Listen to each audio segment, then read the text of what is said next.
This is the Detroit Sports Podcast Network.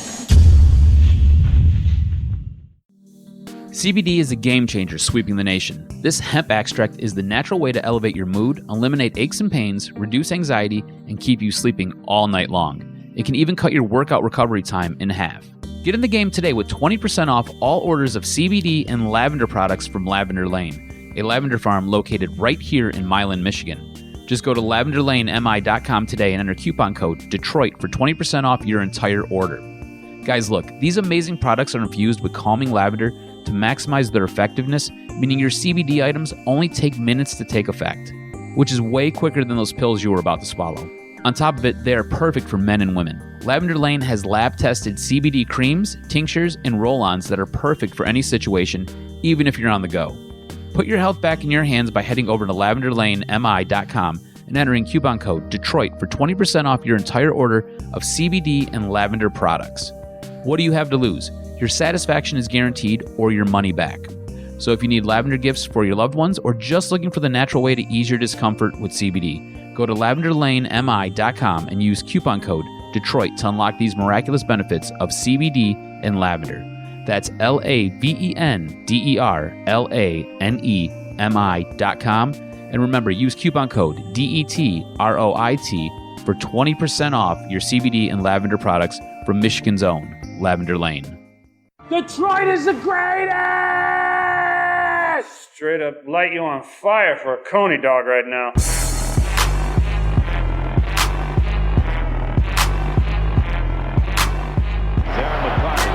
Back with Neiman in front of him. McCarty draws. McCarty in. McCarty scores! A magnificent goal! Darren McCarty!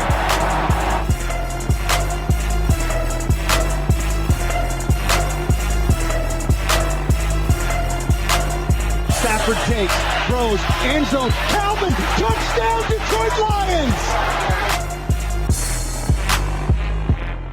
What's up, everybody? Welcome to another episode of the Motor City Sports Rant on the Detroit Sports Podcast Network. I'm in studio again, twice in a year, John. John, I'm here. It's me. It's Jason Jarvi. Follow me on Twitter at Jarvi the King. And sitting across from me, and somebody who's very appreciative that I'm on time today, and I'm actually in studio, John, the Doc Macaroon. How's it going? Look, your semi-annual visit, I should have probably laid out a spread, done a little bit more, but you surprised me. You're like, I want to come in. And I was just like, what? You want to come into the office? We've been doing it over the phone now for almost a year.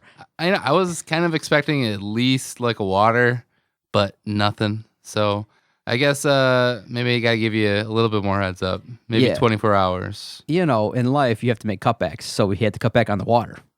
Man, dude, you're so cheap.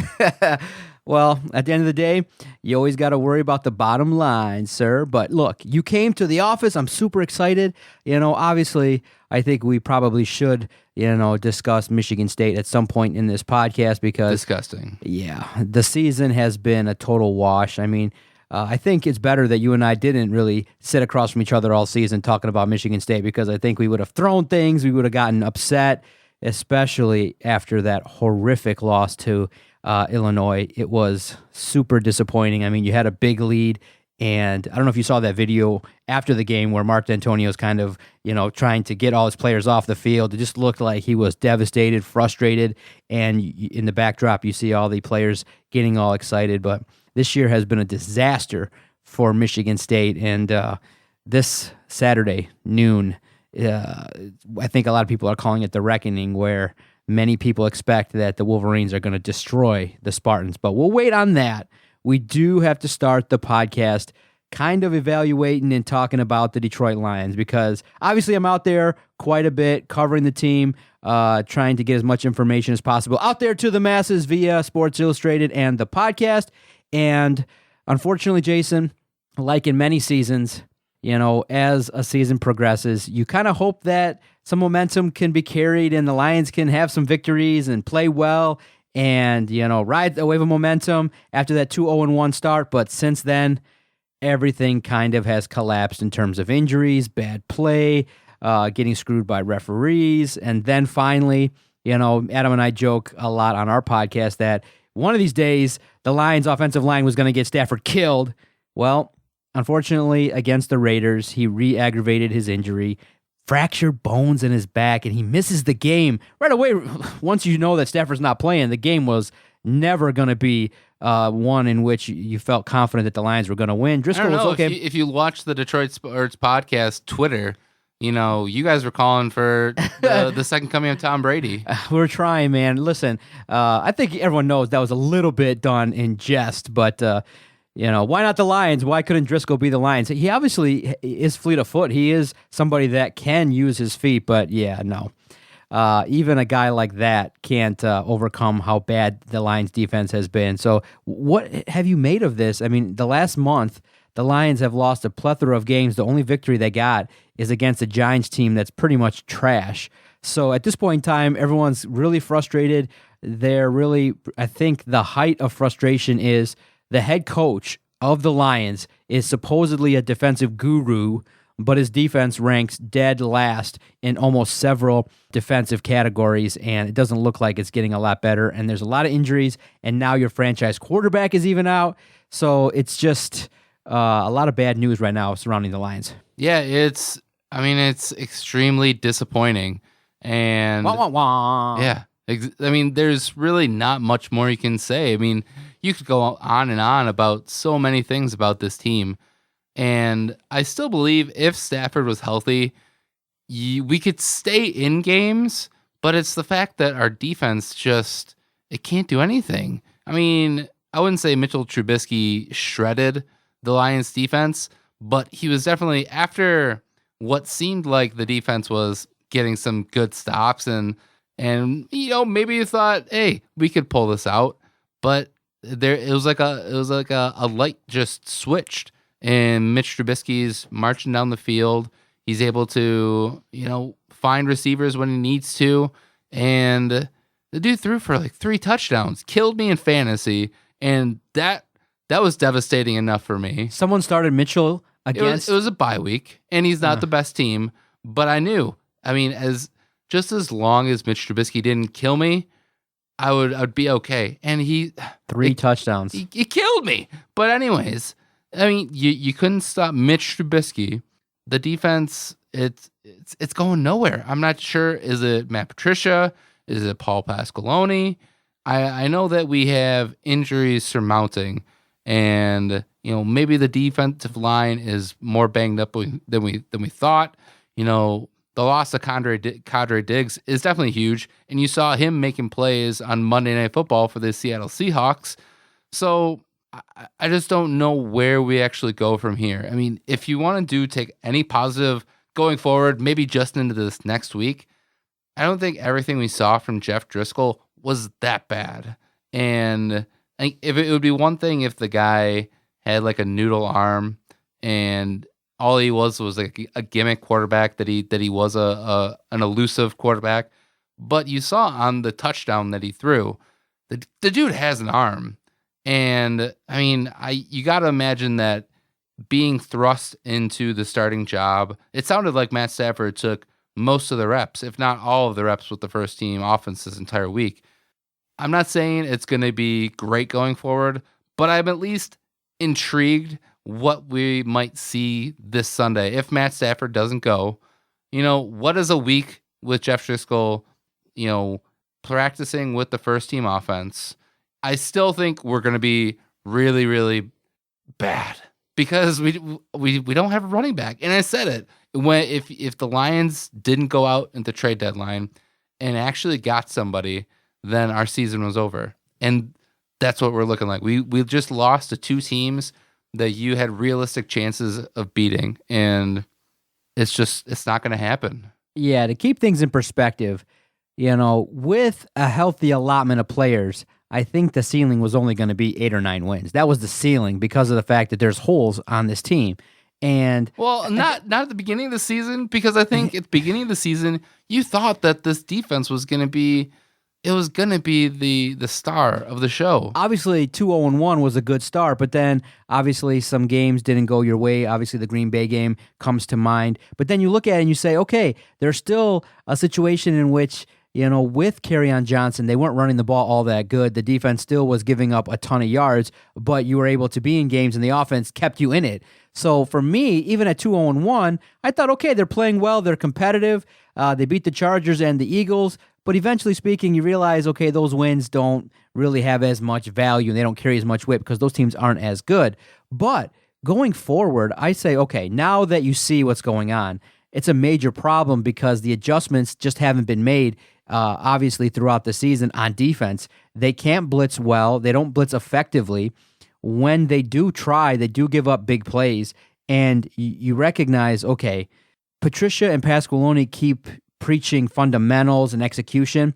At the end of the day, someone's going to ask them, at this point in time, it's probably worth looking at changing the scheme up a little bit. But unfortunately, when you got guys like Jared Davis who struggle at the linebacker position and Trey Flowers and Mike Daniels aren't really, lighting the world on fire in terms of sacks, then you got a team that defensively just isn't good enough, especially, and I think most people, myself included, and you checked out the game, the Seahawks and the 49ers, where you saw the 49ers defense running all over the place. You saw the Seahawks defense getting a lot of pressure, and obviously Quandre Diggs getting the interception.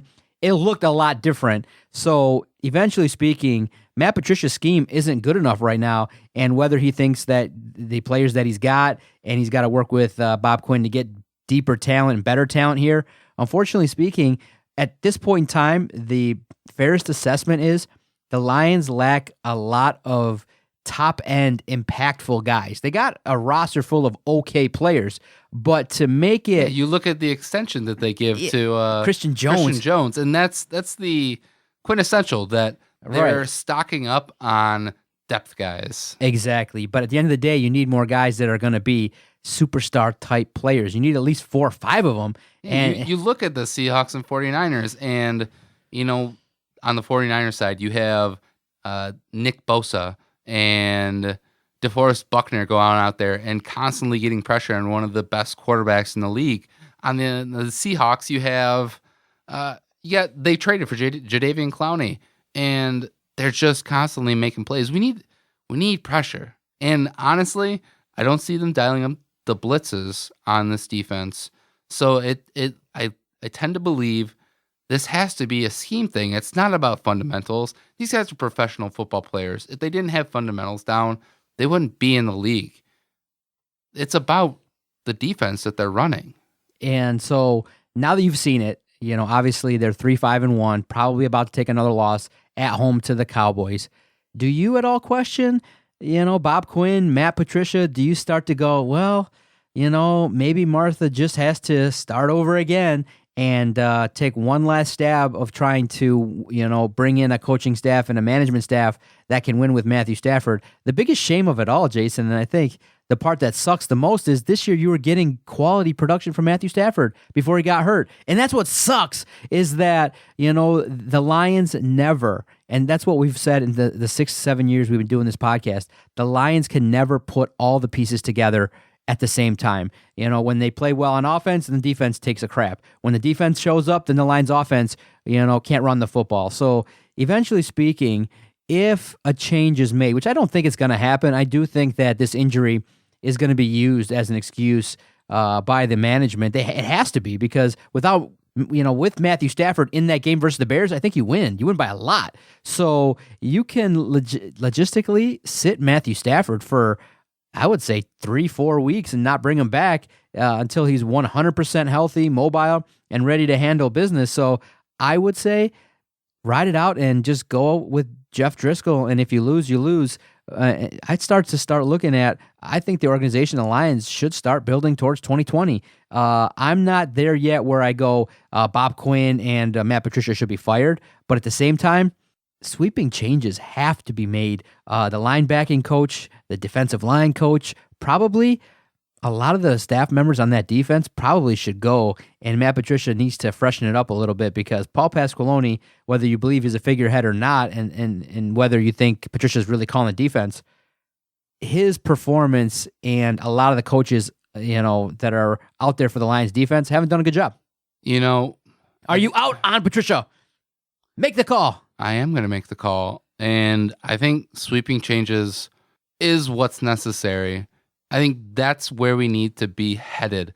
But here's what I'm going to say, and what I'm going to preface it by is that unfortunately, those aren't going to happen, or the right combination isn't going to happen until Matthew Stafford either retires or he gets traded, or we let him go. That's the realistic view that I'm looking at right now.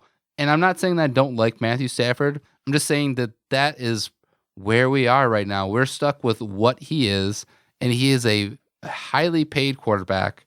And you see teams who build and do it right, like Seattle, like San Francisco, is they suffer through bad times, and they have cheap quarterbacks. Russell Wilson, when they got him, they were starting to build, and Russell Wilson was a cheap quarterback. He was a third-round draft pick, and he was on a rookie contract for a long time.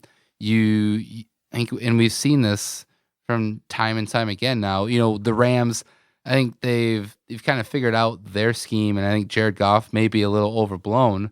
They have their injuries themselves, but that's the same type of system, is that you build around a cheap quarterback. You have to do it that way. And we're not going to get that until Stafford's gone. I'm not calling for him to be gone. I think what really needs to be done, and this is harebrained. This isn't going to happen because it's the Detroit Lions. But what we need is an innovative general manager to come in and work the tanking magic. Take 2 or 3 years and just get the top 5 picks. Maybe the Dolphins aren't as crazy as you think. It's a lot of money, because football, it sucks to go through that. But you look at the capital that they are getting and what they've done with trades. If they're actually able to hit on, 50 to 75% of the picks that they get, they could be in a very good situation. Just look what happened when the 49ers lost Jimmy G last year. Okay? I think Jimmy G got hurt around the time they played the Lions. They got the victory. Nick Mullins. Exactly. Nick Mullins was serviceable. And they lose a plethora of their games. They get a high draft pick, and look what they're doing now. So, unfortunately, many people and I respect those that say tanking sucks. You know why? When you look at it, the Lions could have had George Kittle. The Lions could have had Alvin Kamara. They could have had Kareem Hunt. They could have had a lot more impactful players. When you start looking outside of Matt Patricia, Bob Quinn, I think, is starting to take a lot more heat, just due to the fact that his percentage of guys that he's hit on hasn't been as high as enough as you need to put a competitive team out there.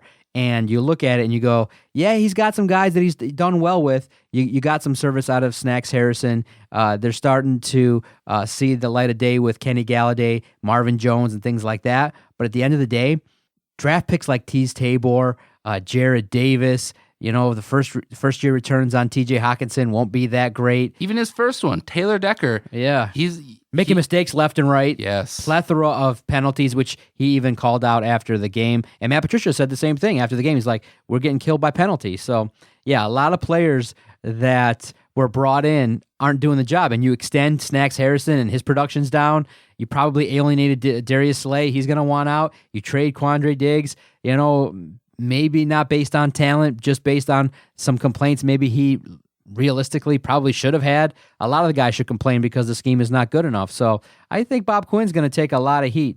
So I'll ask you this. At this point in time, would you say that you see the semblance of a decent coach in Matt Patricia, or do you lump them together and say, you know what, Quinn and Patricia are working hand in hand. They're bringing guys in. They know what they want. And together, these guys just don't have that magic. I'm not seeing it yet. And I know people and reporters have asked Matt Patricia about his job status, and he said, look, it's still early. We're only 24, 25 games in.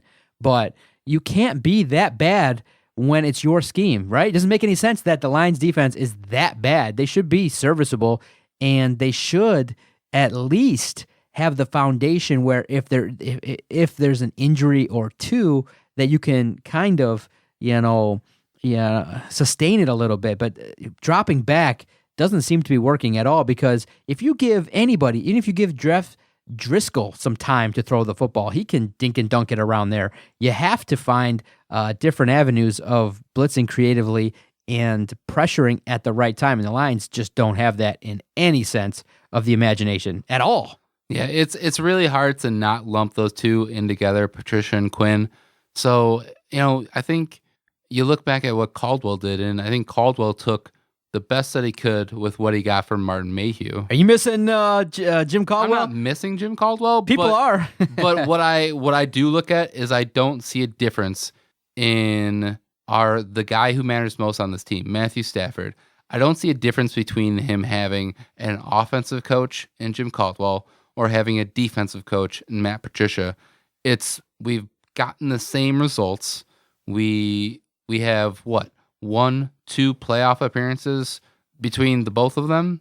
So I don't see the progress, and that's why I don't expect the progress to come here until Matthew Stafford's gone and we really dive deep into what are we going to be? What do we want to do?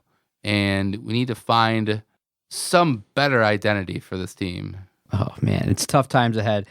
After the game against the Cowboys, then the Lions their schedule eases up a little bit. You play the likes of the Redskins, the Bears again. So you have an opportunity. I'll be at the Redskins game. Are you going? Yep. Nice. Wait, is that one on the road? It's on the road. How's it happening? I'm doing a Jarvi man road trip. Yeah, it's my nice. Me and my brother. We've been to a bunch of games. Yeah, I remember one year you started off going to the Indianapolis game. Yep. Yeah, we've been to a bunch of stadiums, and this year it's going to be me, my brother, my dad, and my nephew. You looking forward to it? Yeah. Oh yeah, it's gonna flying out there or driving? We're driving. So okay. We're gonna take me through it. What are you gonna do? Take the 9-hour trip from here to DC. Friday or Saturday? Saturday. Okay. So, yeah, I mean, in a perfect world, it would have been cool because I think there were a couple games on Saturday. I think there might be a Devils game on Saturday, but I think we would have had to leave by 2 a.m. and we don't want to do that. So we'll get in there probably about midday Saturday, take it easy, and then we'll hit the game on Sunday. And I'm gonna wear my Lions stuff. I'm at least gonna wear my Lions hat. I know there's been a couple places where we haven't really been as big outspoken Lion fans. Definitely Chicago was probably the most hostile place that we've been. But I'm gonna wear my Lions hat, and I don't care if my brother and my dad are scared. No, I think there's an opportunity at least to see Haskins and what he brings to the table. I think he's going to have an opportunity to carve up the Lions defense, but there's a chance to get a W in this game for the Lions. That's where you think that's probably one of the last ones you hope to get. It's at least guaranteed. I want to see if Darius Geis is actually going to do something. Nice. He's on my fantasy. Maybe he can make a comeback. Making my push. Is there a team that in the future you want to see the Lions on the road play against that you want to maybe take a trip to? Is it Miami? Is it not Atlanta? Miami. I feel like Miami's kind of played out. It's kind of a gross town. Yeah. A place that I would like to go. I wouldn't mind going to San Francisco. I think that stadium looks really cool. It would be a nice area too. Seattle, would love to go there. I think an easy place in the future might be Vegas. I mean, it's going to be a brand new stadium. But yeah, just some of those epic stadiums. We saw Lambeau, and I think that's probably my favorite so far, just because it's an amazing stadium. There's so much history there. But yeah, probably in the West Coast. I'd love to go over there. Dude, I can't wait to recap your trip next week to hear how it goes, or when you do actually go out there in a couple weeks and check it out. It'll be a fun trip, I think. Going out there and checking out the Lions and the Redskins.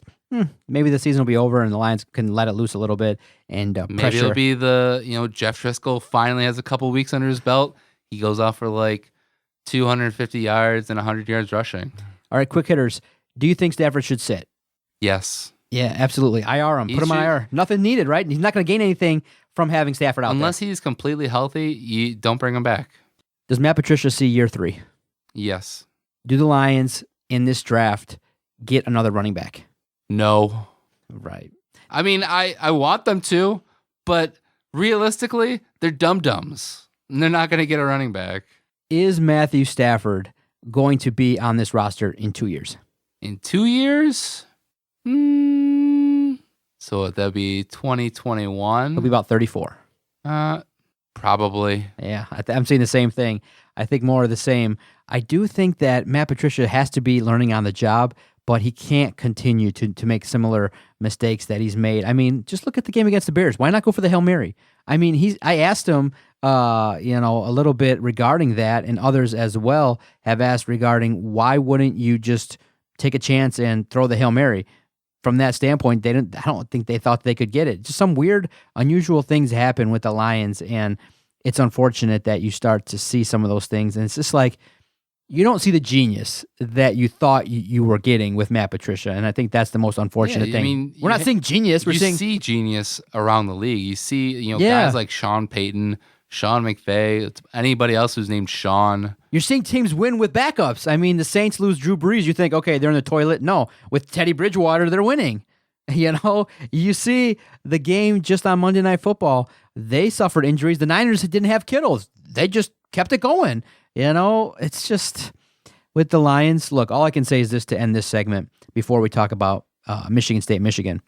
The hottest story on SI, not an analysis. It's not Stafford. It's not Patricia. It's not Bob Quinn. It's not no PFF or Next Gen Stats. You know what the hottest thing people are reading and really demanding and debating about? It's not Colin Kaepernick. Doc going to Mexico. No, it's not my trip to Mexico. What people are digesting and debating heavily is Jeff Bezos wants to get into the NFL from Amazon, and in the next couple years, he's going to buy a team. So I inquired and said, hey, could Jeff Bezos buy the Lions? Thousands and tens of thousands of people have gone on this article to basically read about speculation regarding how Jeff Bezos has gotten his way into the NFL. And I just put a simple question: could he be interested in buying the Lions? And it sparked off a day-long debate on Tuesday. Everybody's kind of going back and forth. The thing that surprised me was I didn't think that people would take it to the next level and go, well, if he buys a team, then he's probably going to move the team. I was just going, well, he wants to buy a team, and when he does, Jason, he's worth $113 billion. He could, tomorrow, if he wanted to, scratch a check to the Fords for $12 billion and just say, I want the team. And people are debating it left and right. That's the hottest thing. Why? Because people are so fed up with ownership. They're not happy that each and every year going into it, there's hope and then there's a letdown. Nobody wants to wait another year. The whole notion of there's always next year is not cutting it with Lions fans. And I give them credit. The majority of people that are pissed and frustrated and really highly disappointed in the Lions, they deserve better. And this season, unfortunately, it's over and everyone knows it. It's unfortunate at that level that you got to watch 6-7 more games of the Lions losing. But unfortunately, such is the case being a Lions fan. We'll be talking, on Motor City Sports Rant episode 400, the next coach, what kind of dumb thing he does or things like that. So it's a starving fan base. And unfortunately, guys, more of the same. All right, let's give love to one of the sponsors, and then we got to preview it. Michigan State. The reason why, Jason, we're able to keep the lights on and the studio mics hot here in Sterling Heights is because of great sponsors. And one of the sponsors of this week's podcast is the Motor City Pawn Brokers. The Motor City Pawn Brokers are the one-stop pawn shop when you're in need of short-term cash or are looking for quality, brand name, new, and pre-owned merchandise. With locations in Detroit, Ferndale, Roseville, and Warren, their mission is to deliver exceptional value. Today, go online and check out MotorCityPawnBrokers.com for all the deals, for all the happenings at the Motor City Pawn Brokers. And if you're in the area, if you're near Detroit, Ferndale, Roseville, Warren, go into one of the locations, tell them the Detroit Sports Podcast sent you. That's the Motor City Pawn Brokers, 4 great locations bringing you great deals. MotorCityPawnBrokers.com. All right, Jason, you and I haven't had a chance. I think we keep delaying it, keep putting off shows because we don't want to talk about Michigan State. We don't want to talk about the ass kicking that's probably going to happen this Saturday. Well, if you look here in the corner, I got a cred, baby. I'm going to be there at the Big House. Me and Vito, we're going to be at the Big House, taking it all in, noon Saturday. I think it's probably going to be a half of competitive football, and then in the third quarter, Michigan's going to pull away. I don't see a blowout, realistically. I see a game, probably a 10 to 14 point victory from Michigan. That game against Illinois was so deflating for the Spartans. They played so well. They got out to a double-digit lead, but unfortunately, they made boneheaded mistakes. And the thing that frustrated me the most in that game was I think Lewerke got his bell rung, and the play right after that, after he kind of got dinged up, he throws a disastrous pick six. And after the game, he's talking like, yeah, my head was ringing and things weren't exactly there. How in the world was he allowed to throw that pass? I'm shocked at that level that was allowed to occur. Along the way, the Spartan football program has this season bottomed out. Obviously, you heard the questions regarding, one SI reporter asked Mark Dantonio about why he didn't change the offense, the offensive staff, and he said, that's a dumbass question. And then he was asked by another reporter, to kind of give a message that, hey, is this kind of a trend going on? And he gives the, obligatory next question. Next question. And at this point in time, whether you're on the boat of, it's time for him to go or you think it's going to turn around, Mark Dantonio and what you see right now, recruiting guys, if you're listening, recruiting is really bad and down. The ratings are really not that good. And look, there's only so many chances and times that Mark Dantonio can coach up these 3- and 4-star guys. The rest of the world of college football is into another stratosphere. If you watched LSU Alabama, if you watch what Minnesota's doing, it's a different game. And right now, that one, by the way. Yeah. The sick part is State got left behind. And unfortunately, we asked the question, you and I, has Tom Izzo peaked? Unfortunately, the other thing has happened. Mark Dantonio has peaked, and the Michigan State program is in an awful, awful spot. Awful. Yeah, it's bad. I mean, the Lions make me angry, and I don't get as angry about Michigan State anymore because apathetic. It's apathy. This is what's gonna happen. Have you watched along the way? I've watched some, but it's just like, why bother? Like, I turned on the Illinois game actually no, I didn't turn on the Illinois game because I couldn't find it. Yeah. And I had to watch it on my ESPN. I'm refreshing constantly, and then I went to Twitter, but that's a garbage dump. And I just touchdown. I'm like, this is absolutely ridiculous, and so it's not good. It sucks. And you say that you don't think it's going to be a blowout, and the rational part in my mind says, yeah, likely. It's a rivalry game. Mark Dantonio has the respect that I still have for him. He's going to get them up, and he's at least going to keep it close for a little while. But I pulled up the schedule that they've just recently played, and let's look at their last 5 games. They played Indiana, which was a win, which they gave up 31 points. Ohio State gave it up 34 points in a loss. Wisconsin gets blown out, shut out, 38 points. Penn State, loss, 28 points. Illinois, loss, 37 points. You don't think Jim Harbaugh sees all this? Jim Harbaugh smells blood in the water, and he's going to go out there and try to pound Michigan State into the ground. And I do think Jim Harbaugh isn't the smartest person. I don't think he's a great coach, but I think he's going to try his hardest, and he's going to do whatever it takes to get his kids out there on Saturday to absolutely destroy Michigan State. And that's what I'm predicting, a 30-point loss. Oh, Jason's calling for the beatdown of all ages. Yeah, I'm going out there to kind of I don't know why I'm going out there, to be honest with you. I'm covering the game, obviously. You're going out there because it's awesome. Michigan State. It's a good experience. You get to have a press pass to a Michigan State game. Exactly. And but obviously it's tough because I'm going to try to be objective, but I want obviously the Spartans to do well, but it's just unfortunate. Look, at the end of the day, we give Mark Dantonio respect. We give him credit for what he's done, but his biggest mistake will be not really at the end of the day when you take your program to the college football playoff and then you get your ass handed to you by Alabama and then you come back to the drawing board with more of the same. It kind of lends to the idea that you didn't change with the times. You became stale. And unfortunately, in the world of life and college football and sports in general, you got to evolve. You have to evolve. If you don't evolve, you die. And eventually speaking now, Mark Dantonio in the last few seasons has just not lived up to the hype, the standards that he has set. And look, he probably will never be fired, but if he takes a serious critical look at what's going to happen, you're not going to be a competitive team in the next 2-3 years. Not staring at Ohio State, Penn State, Minnesota, Michigan. You're not going to be in and out, competing for the Big Ten. Right now, if he realistically sits down with himself and asks himself, what's my goal?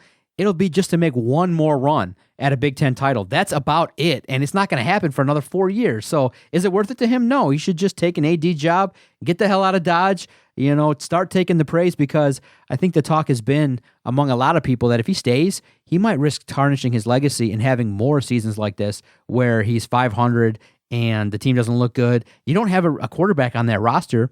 You have a lot of talent that's left.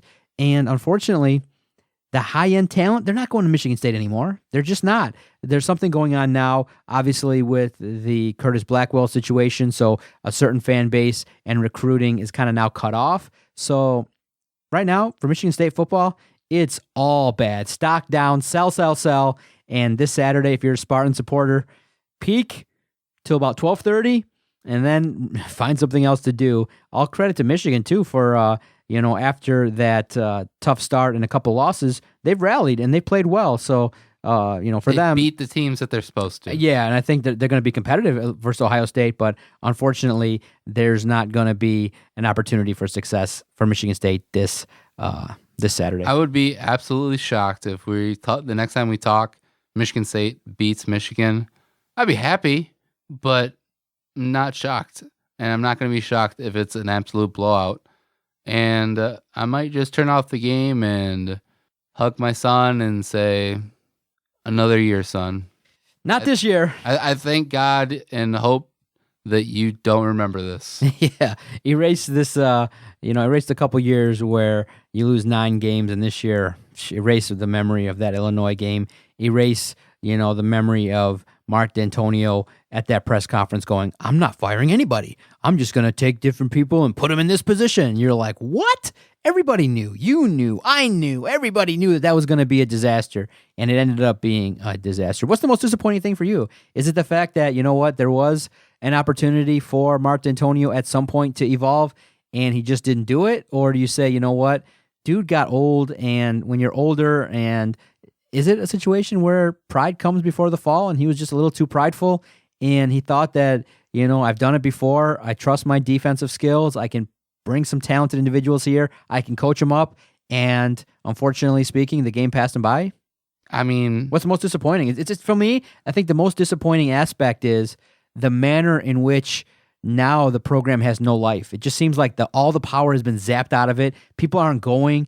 All the talk has been negative, in regards to Michigan State and especially that football team. And, at the end of the day, it's time for a change. And you just look at PJ Fleck flying into his, coach's arms and players' arms and beating Penn State and injecting a life. You see, Ed Ogeron and that unbelievable performance versus Alabama.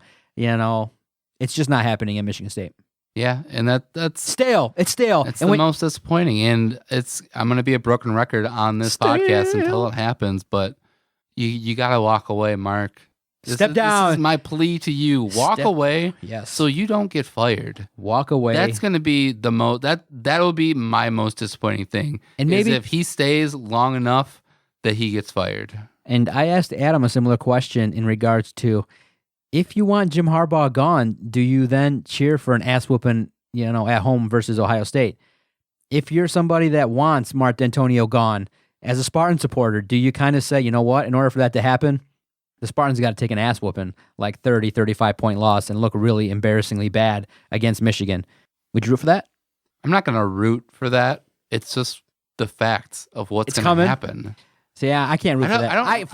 With the Spartans, I can't root for that. But part of me goes, a bad, embarrassing loss kind of puts him 3 more steps closer out the door. So I'm not going to root for that. But if it happens, I don't think I'll be as bummed out as I normally would be. Because normally speaking, you lose and you get your ass kicked by Michigan, my head's going to be hanging low, and I'm not going to be pleasant on Twitter or anything like that.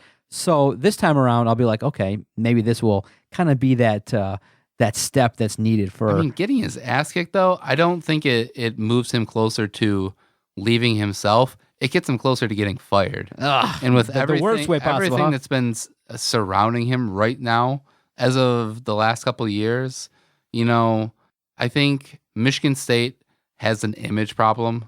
That's undebatable. And whoever the president is maybe they want to look at that and go, you know what? Let's get a fresh start. It's clearly not working anyways. I think if the money was coming in, they could probably overlook it. It's not coming in. All right, Jason, I really enjoyed this conversation. We have to do it more often. You enjoy talking like this? I enjoyed, talking football, talking sports. Eventually speaking, we've been talking about the terrible world of Detroit sports for about 5 years now, all the way around. Now, of course, it was going to hit Michigan State, but we do have college basketball. At one Michigan point, State lost. Yeah, they lost their opening round game, I know, versus Kentucky. But at the end of the day, there's a little bit more hope on that side of things. And then just look, all the teams are kind of at the bottom level. So maybe, as we get older into middle age, maybe we'll start to experience some success. But you get used to it. But here at the Detroit Sports Podcast, even if it's tough times, we still talk about it and debate it. And look, I wouldn't podcast 5 days a week if I didn't love talking about it. I'm a glutton for punishment, Jason. That's just the way it is. That's the way it is. When, especially now that the first team I cover regularly is the Detroit Lions. I could have went to maybe the Red Wings or somewhere where there might be a little bit easier times. But at the end of the day, we love Detroit. We love Detroit sports, and that's why we do this. And definitely give Jason a follow on Twitter at Jarvi the King. Follow the network at Detroit Podcast. Thank you guys so much. You've just downloaded the latest edition of the Motor City Sports Rant. Comes out each and every Tuesday. Thanks, everybody. Pain is life. Life is pain.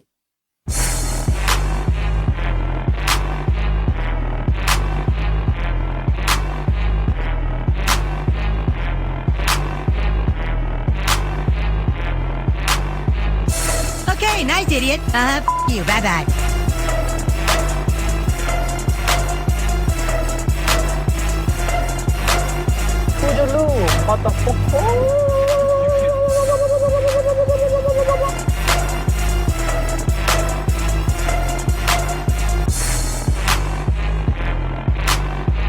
Good day, sir. I said good day.